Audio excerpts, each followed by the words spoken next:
What's up, guys? Welcome back to Newswave.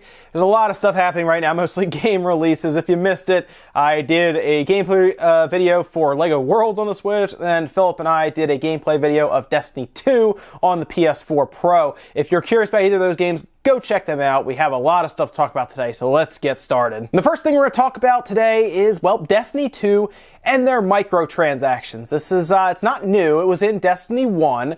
But according to a lot of people, Destiny 1 mostly had cosmetic things you can buy with real-world money, essentially. You know, you buy microtransactions, you get a leg up for the most part. Luckily, they were keeping it to cosmetic items. It's not like, at the time anyway, of Shadow of War, for example, where we see, well, you can buy loot boxes that give you orcs, so you don't have to go out and play the game. Well, Destiny 2 shows up, and it has microtransactions, except a lot of early streamers started to figure out that Destiny 2 has microtransactions that seem to actually affect the game, your character, and people you're playing against. The way this works is you buy bright engrams. They can be purchased for silver, which is Destiny's like real world kind of currency where you use actual money. You trade that in for silver because, of course, can't buy these microtransaction items with just money. No, you have to have this intermediate exchange of silver. Anyway, you can buy bright engrams, and the possible contents of these things, these bright engrams, include things like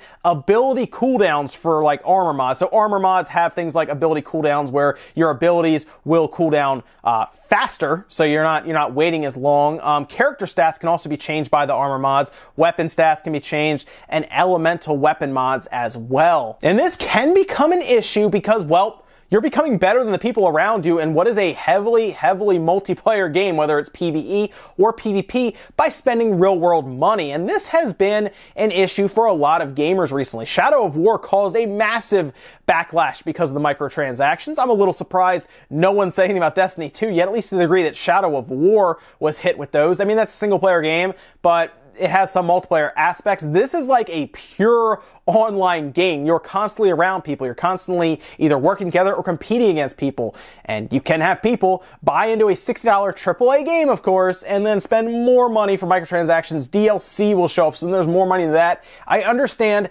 Activision is trying to pull as much money as they can out of Destiny, and to be honest with you guys, after playing Destiny 2, it doesn't look that much different from the first Destiny. Like, it's not like a big departure from the original Destiny. It feels very similar. They've added a lot of story content, which I like, by the way.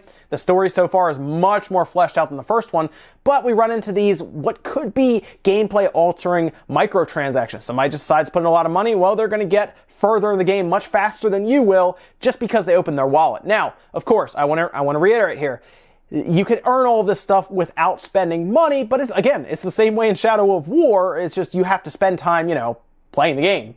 It's odd that we're to that point now where you have to, it's almost like people want to pay more money to skip parts of the game just so they can get to the end of the game, I guess. It's very odd to me still. But yes, Destiny 2 appears to have gameplay-altering microtransactions. And well, I'm not really sure how people are going to feel about this. Let me know what you guys think about this in the comments below. The game is still good. If you like Destiny 1, you're going to like Destiny 2.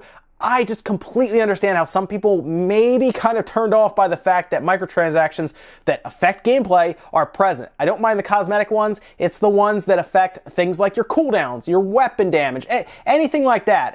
Yeah, that gets a little frustrating. Next up, let's talk about Resident Evil 7. Capcom has actually announced at this time that there will be a Resident Evil 7 Gold Edition, as we would expect Capcom to do, re-release the game. Again, of course, I guess it's almost like their Game of the Year edition without it being Game of the Year. They just call it Gold Edition. We saw it with Resident Evil 5, I believe, where there was Resident Evil 5 Gold Edition. In this case, though, Resident Evil 7 Gold Edition will come with all of the add-on DLC, including DLC that was technically pushed back at this point that people have been waiting for. So the two pieces of DLC people have really been waiting for is the End of Zoe add-on, and then, of course, the add-on Not a Hero DLC that will let you play as Chris Redfield, which a lot of people were pretty excited for. The Gold Edition is going to come with everything, including the End of Zoe, and then the Chris Redfield add-on, Not a Hero, will actually be released December 12th for free for either one. So if you just have it now and you don't want the other add-on DLC or anything, you can download the Chris Redfield DLC, Not a Hero, like for free on December 12th, so it's worth checking out. The Gold Edition, You know what? Capcom does this a lot. At this point, I'm surprised most people don't wait until the Gold Edition comes out, but honestly, if there weren't enough early adopters, especially for a game like this that seemed to take over the internet, right? Because it's a horror game, it's very popular for Let's Players, of course it was going to make the rounds quickly, and did well. Still not as well as, well, Resident Evil 5 or Resident Evil 6, but it did well enough, I think. They're just doing a re-release probably to pull in some more money, get some more hype going around Christmas time. They'll sell through them. It comes with the DLC. If you want the End of Zoe DLC, it's $14.99 and will also release in December. Of course, if you're a Season Pass holder, it's just included for you since, well, you've already bought it technically. But in this case, you can download it in December. It'll launch alongside the Gold Edition, and then, of course, the Chris Redfield DLC will also be available. Next up, we did get more clarification around No More Heroes. Now, of course, No More Heroes has been confusing for many, considering, well, we don't know what to make of it. As far as we can tell, there are indie games inside the game that you then go into as Travis Touchdown, play through, fight an end boss, and then you're out, and then you move on to the next world. The way I've kind of pictured it so far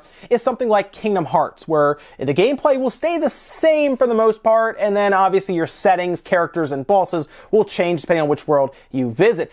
Fortunately, Suda51 seems to be backing up my thoughts here because in an interview with Nintendo Life, he decided to clarify a little further, saying, as for the games that you play, the fundamental gameplay for each game is pretty much the same. The genre of each game is different, but the fundamental gameplay is the same. The games that Travis plays in the game actually have nothing to do with the indie games themselves. The indie game collaboration is basically what we're referring to as the t-shirt collaboration. The indie games that I've been going around and collecting to collaborate with, they're going to be featured on Travis's t-shirts. At this point, there are 15 games, and Travis will have as many t-shirts as you can switch back and forth for however many games I'm able to collect before the game goes on sale. Well, I said he clarified more, and it turns out we're kind of confused still. Now, it sounds like, for example, we saw Hotline Miami. We've seen him with the Shovel Knight t-shirt, but this just seems to confuse it further. we see the Shovel Knight t-shirt, and it sounds like here you can just collect the t-shirts, and then maybe the worlds they have set up aren't the indie games that he's thinking of. Like, these are just separate worlds that he makes up that have nothing to do with indie games, which is odd to me, right? I thought you were going to go into something like Hotline Miami and actually beat Travis Touchdown in Hotline Miami. It does not seem to be the case. It just gets more and more confusing. We just see a gameplay video. It sounds like the indie games that he's collaborating with are t-shirts that Travis wears, which is a little bit of a downer, because I was hoping he would go into something like Shovel Knight, right? And then the people from Shovel Knight would help him create kind of a world around that, and then that's how it would be. But it sounds like the indie games are shirts that you collect, and at that point he goes into different indie games or what that are made up, but maybe they're inspired by it's so hard to figure out here. I guess at this point, we just need more information. Maybe that's why he doesn't have everyone figured out so far, because all they're doing is getting a t-shirt together that represents indie games that he wants to collaborate with, even in the future. So I guess Travis will have a Hotline Miami shirt, and he'll have a Shovel Knight shirt so far. So the worlds we'll have to see. Hopefully they think to unveil a few worlds, hopefully early next year or mid next year, because 2018 is coming. We're getting close. It's September. Not much longer we'll be in the next year expecting gameplay footage. Next up, let's talk about Dragon Ball Xenoverse 2. That's due out later on this month on the Nintendo Switch, September 22nd.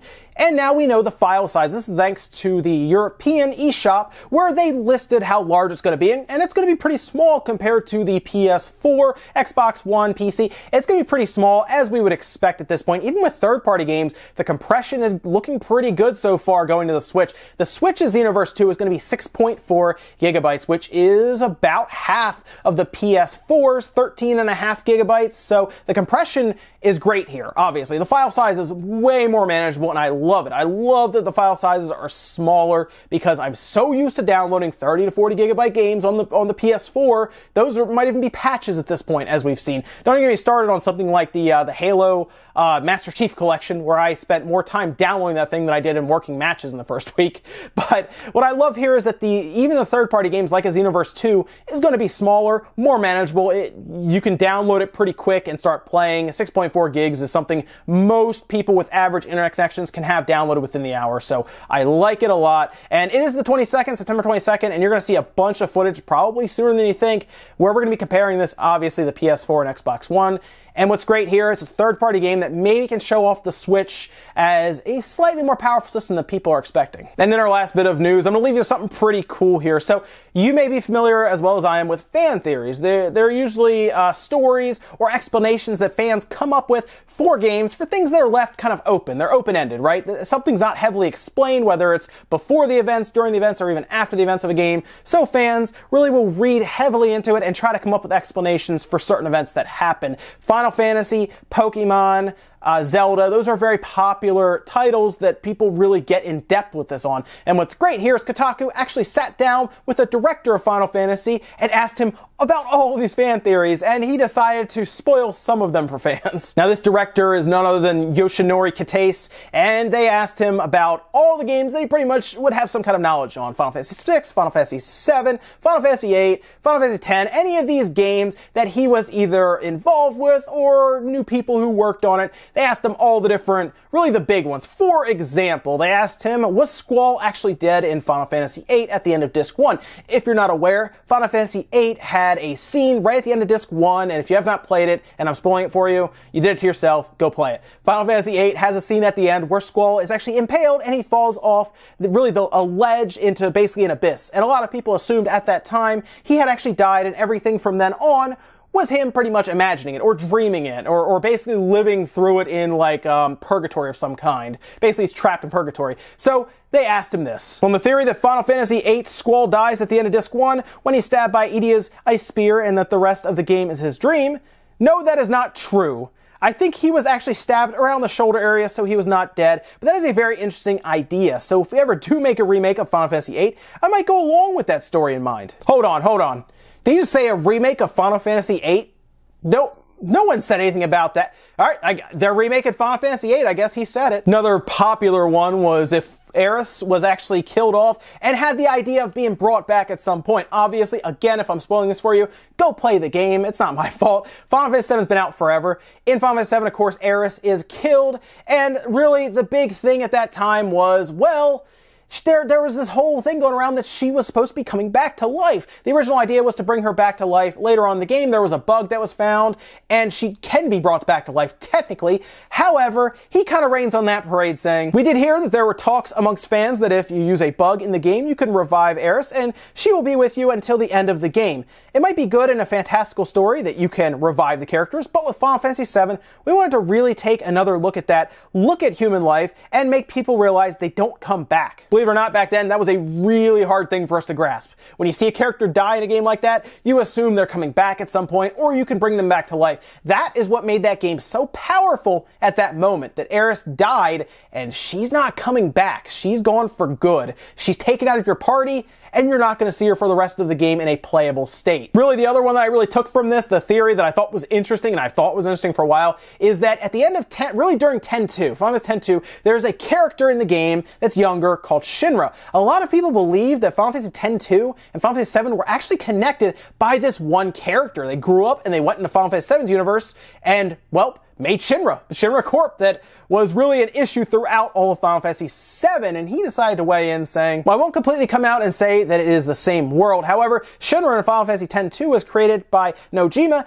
the scenario writer, and when he thought him up, he thought it might be a good idea if people would imagine that after a few years after the story of Final Fantasy X-2, that person, Shinra, will grow up and start the Shinra Company. So that is something that he did hint in there. That being said, I'm not going to say that it's the same. Well, that's interesting. He didn't pretty much deny it right away. He did also say that they pulled really inspiration from that character of Final Fantasy VII, thinking, oh, that'd be cool if fans thought they were connected. So in their mind, well, maybe that world's connected. Kind of cool. I like these pieces that really get brought up where they kind of go back to older retro games and they try to kind of debunk some of these fan theories, but it looks like maybe Final Fantasy VII and Final Fantasy X-2, maybe those worlds are more connected than we originally thought. That's it for Newswave today, guys. Make sure you comment, like, subscribe, all that good stuff. Let me think about any of the stuff we talked about today, whether it is the Destiny 2 microtransactions. Did you get the game already, and have you been playing it?